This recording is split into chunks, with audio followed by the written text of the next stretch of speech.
Hello friends, तो आज मैं आपको फाइनेंशियल एजुकेशन के ऐसे 6 वर्ड के बारे में बताने वाला हूं जिसको जानकर आप अपने पैसे को अच्छे से मैनेज कर पाओगे, आप अपने पैसे को अच्छे से ग्रो कर पाओगे।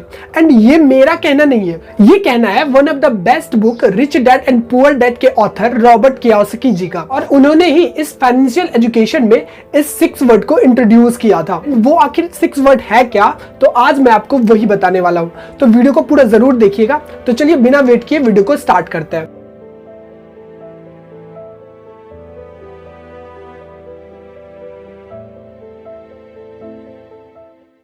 ओके फ्रेंड्स, तो चलिए स्टार्ट करते हैं। रॉबर्ट कियोसाकी जी का कहना है कि जिनको जो भी अमीर बनना चाहते हैं, जो भी पैसा कमाना चाहते हैं, अपने पैसे को ग्रो करना चाहते हैं, उनके लिए इस फाइनेंशियल एजुकेशन के 6 बेसिक वर्ड के बारे में जानना और उसको गहराई से समझना उनके लिए बहुत जरूरी होता है। ये फाइनेंशियल एजुकेशन के टर्म में ये एक बेसिक 6 वर्ड है, बट ये एक बहुत बड़ा इंपैक्ट लाती है। इस 6 वर्ड को आप अमीर बनने का एक प्रिंसिपल भी मान सकते हो, जिसमें पहला वर्ड होता है आपका इनकम।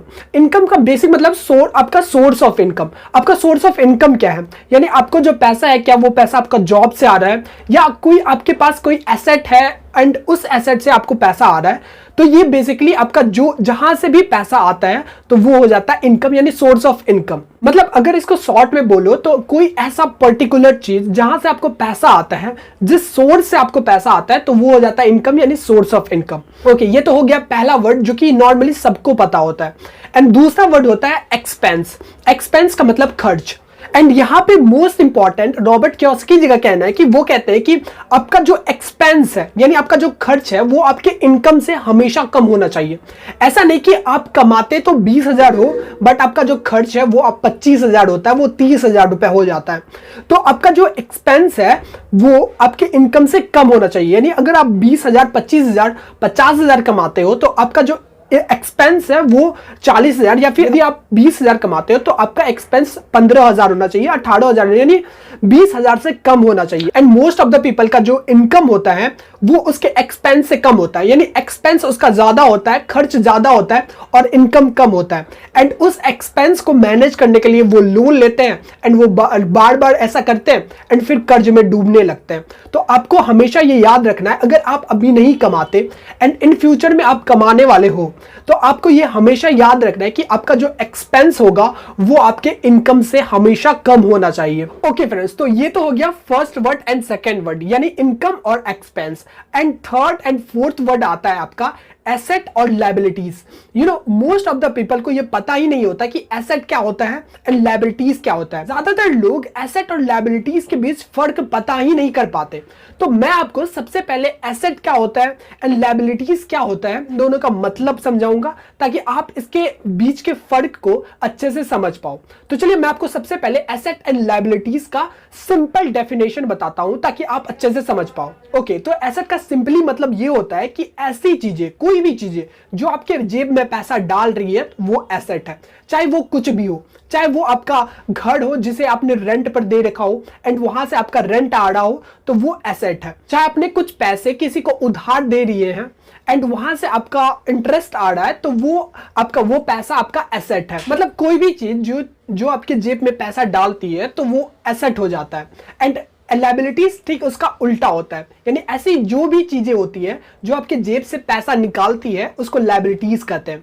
जैसे आपने फोन खरीद रखा है एंड उसको आप बार बार उसका मेंटेनेंस चार्ज, उसमें फिर रिचार्ज कराना पड़ता है, तो वो हो गया आपका लायबिलिटीज। अगर आपने गाड़ी खरीद रखा है तो उसको बार बार सर्विसिंग कराना पड़ता है और भी बहुत सारे इसमें फ्यूल डालना पड़ता है, तो वो हो जाता है आपका लायबिलिटीज। यानी ऐसी चीजें जो आपके जेब से पैसा निकालती है तो उसको लायबिलिटीज कहते हैं, और ऐसी चीजें जो आपके जेब में पैसा डालती है उसको एसेट बोलते हैं। एंड अगर आप अमीर बनना चाहते हो तो आपके पास ज्यादा से ज्यादा एसेट होना चाहिए एंड कम से कम लायबिलिटीज होना चाहिए। यानी आप अपना टाइम, अपना पैसा, अपना एनर्जी बस उन्हीं चीजों में इन्वेस्ट करोगे, उन्हीं चीजों में डालोगे जो आपके जेब में पैसा डालेगी, यानी कि एसेट में, ना कि उन चीजों में जो आपसे जेब से पैसा निकालेगी, यानी कि लायबिलिटीज में। ओके, तो ये आपने जरूर सुना होगा कि अमीर लोग और अमीर होते जाते हैं एंड गरीब लोग और गरीब होते जाते हैं। आखिर ऐसा होता क्यों है, कभी सोचा आपने?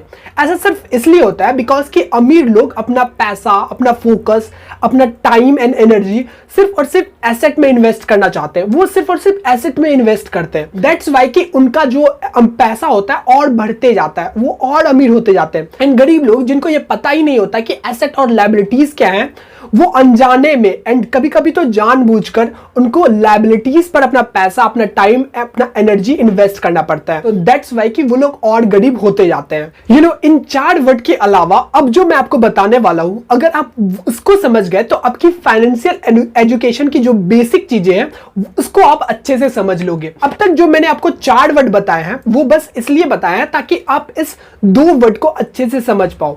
तो ये 2 वर्ड बहुत ही इंपॉर्टेंट है एंड ये आपकी लाइफ में एक इंपॉर्टेंट रोल प्ले करता है। यानी ये आपके पैसे की लाइफ में एक इंपॉर्टेंट रोल प्ले करता है। तो आप इसको अच्छे से जरूर समझिएगा। एंड वो 2 वर्ड का नाम है cash and flow. Okay friends, तो अब ये कैश फ्लो का मतलब होता क्या है? तो कैश फ्लो का सिंपली मतलब होता है कि आपकी लाइफ में जो पैसा है वो कैसे फ्लो करता है। मतलब कि आपका पैसा कहां से आता है एंड कहां जाता है, आपके पास रुकता है भी या नहीं। तो इन सारे फ्लोज को बेसिकली आप कैश फ्लो भी बोल सकते हो। ओके फ्रेंड्स, तो चलिए अब मैं आपको इस कैश फ्लो को एग्जांपल से समझाता हूं कि अमीर लोगों की लाइफ में कैश फ्लो कैसे होता है एंड गरीब लोगों की लाइफ में कैश फ्लो कैसे होता है। कैसे अमीर लोग और अमीर बनते जाते हैं एंड गरीब लोग और गरीब होते जाते हैं। एंड उसके बाद आप ये खुद डिसाइड करोगे कि आपको अपनी लाइफ में कैसे अपना पैसा फ्लो करना है। ओके फ्रेंड्स, तो चलिए अब मैं आपको अमीर लोगों की लाइफ का कैश फ्लो समझाता हूं। तो अमीर लोगों के पास क्या होता है कि उनके पास बहुत सारी प्रॉपर्टीज होती है, बहुत सारी प्रॉपर्टीज रेंट पे दी हुई होती है एंड बहुत सारे कैश पड़े होते हैं बैंक अकाउंट्स में या कहीं और, बहुत सारे कैश भी पड़े होते हैं। तो वो लोग क्या करते हैं कि वो लोग अपना कैश या तो स्टॉक मार्केट में या किसी चीज में इन्वेस्ट करते हैं जहां से उनको रिटर्न आता है। जैसा मैंने आपको पहले बताया कि अगर कोई चीज आपके जेब में पैसा डालती है तो वो बेसिकली आपका एसेट हो जाता है। तो अमीर लोग क्या करते हैं कि अपने पैसे को उस चीज में इन्वेस्ट करते हैं, उस चीज में अपना फोकस देते हैं जहां से उनको पैसा आता है। तो वो उनका एक पैसा एसेट की तरह काम करता है। एंड सेकेंड थिंग्स जो मैंने आपको बताया कि उनके पास बहुत सारी प्रॉपर्टीज होती है जो वो रेंट पे दिए होते हैं, तो वहां से भी उनका रेंट आता है। तो उसका जो प्रॉपर्टी हो जाता है वो भी एक एसेट हो जाता है। तो इन प्रॉपर्टी से जो भी रिटर्न आता है तो उनसे उनका इनकम हो जाता है। यानी इन प्रॉपर्टी से जो भी उसका रेंट आता है तो वो उसका इनकम हो जाता है। और जहां पे उन्होंने अपना पैसा इन्वेस्ट किया था, अपना कैश इन्वेस्ट किया था, वहां से जो उनका पैसा रिटर्न आता है तो वो भी उनका इनकम हो जाता है। एंड एक बार इनकम आता है तो वो दोबारा फिर से वही करते हैं, फिर से अपना पैसा प्रॉपर्टी में इन्वेस्ट करते हैं, चाहे कोई गोल्ड में इन्वेस्ट करेंगे या फिर अपना पैसा फिर स्टॉक मार्केट हो गया वहां पे इन्वेस्ट करते हैं। एंड स्टॉक मार्केट में एक डिविडेंड भी होता है एंड डिविडेंड को भी आप एक सोर्स ऑफ इनकम मान सकते हो। तो उनके साथ क्या होता है कि अगर उनके पास कुछ पैसा आता है, कुछ सर्टेन अमाउंट ऑफ इनकम आता है, तो वो लोग क्या करते हैं, वो लोग फिर से अपना पैसा उसी एसेट में डालते हैं। एंड इस तरह उनका एक तो इनकम भी बढ़ता है और उनके पास अमाउंट ऑफ एसेट भी बढ़ने लगते हैं। तो वो लोग अपना पैसा, अपनी लाइफ में जो कैश का फ्लो होता है वो इस ढंग से करते हैं। बट वहीं आप गरीब और मिडिल क्लास को देख लो तो उनके पास क्या होता है कि उनके पास इनकम का एक सोर्स होता है, वो होता है जॉब, किसी भी कंपनी में जॉब या कोई गवर्नमेंट जॉब। तो उस जॉब से उनको एक इनकम आता है एंड जो भी इनकम आता है उनका ज्यादातर हिस्सा उस इनकम का उनका एक्सपेंस में ही निकल जाता है। उनके पास बहुत सारी नीड्स वाली चीजें होती है जो उनको खरीदनी पड़ती है, फैमिली की नीड्स होती है जो उनको पूरी करनी पड़ती है। देन फिर उनके पास पहले से ही ली गई लायबिलिटीज होती है जिसका उन्हें ईएमआई भी भरना पड़ता है। फिर उन्हें गवर्नमेंट को टैक्स भी देना होता है। उसके बाद कपड़ों के लिए, फिर खाने के लिए, इन सब चीजों में उनका जो एक्सपेंस होता है वो उनके इनकम से ज्यादा हो जाता है या लगभग उसके बराबर हो जाता है। तो उनके पास ना तो कुछ पैसा रुक पाता है, यानी एक तो उसका जॉब से इनकम आया एंड यहाँ पे एक्सपेंस होके निकल जाता है सारा पैसा। फिर उन्हें कुछ पैसे की जरूरत होती है तो फिर वो लायबिलिटीज ले लेते हैं एंड फिर नेक्स्ट मंथ क्या होता है कि फिर जैसे इनकम आया नेक्स्ट मंथ जॉब से, फिर वो एक्सपेंस में निकालेंगे अपना, फिर उनका लायबिलिटीज पड़ा होता है तो उनको ईएमआई उसके लायबिलिटीज का भी देना पड़ता है। तो इस तरह क्या होता है कि गरीब और मिडिल क्लास लोगों के पास एक तो इनकम आता है एंड ज्यादातर पैसा एक्सपेंस में निकल जाता है, एंड जो पैसा कुछ बच जाता है वो लायबिलिटीज में चले जाता है। उनके पास ना तो एक्स्ट्रा पैसा बचता है जिसके कारण वो एसेट खरीद पाए, एंड अमीर बनने के लिए आपको एसेट खरीदना जरूरी होता है, ये मैंने आपको पहले ही समझा दिया है। आई होप कि आप कैश फ्लो को अच्छे से समझ गए होंगे, यानी अमीर लोगों की लाइफ में कैसे कैश फ्लो होता है एंड गरीब और मिडिल क्लास लोगों की लाइफ में कैसे कैश फ्लो होता है, ये आप अच्छे से समझ गए होंगे। इसी कैश फ्लो के कारण अमीर लोग और अमीर होते जाते हैं एंड गरीब लोग और गरीब होते जाते हैं। एंड आई होप कि आप अपने लाइफ में कैश को उसी तरह फ्लो करोगे जैसे एक अमीर इंसान करता है। एंड अमीर इंसान कैसे करता है वो मैंने आपको वीडियो में पहले ही बता दिया है। एंड आई होप कि आपको इस वीडियो से बहुत कुछ सीखने को मिला होगा। एंड अगर आपको ये वीडियो पसंद आया तो इस वीडियो को लाइक कर दीजिएगा। ऐसी और इंफॉर्मेशनल वीडियोस के लिए ट्रेडर प्रतीक चैनल को सब्सक्राइब कर दीजिएगा।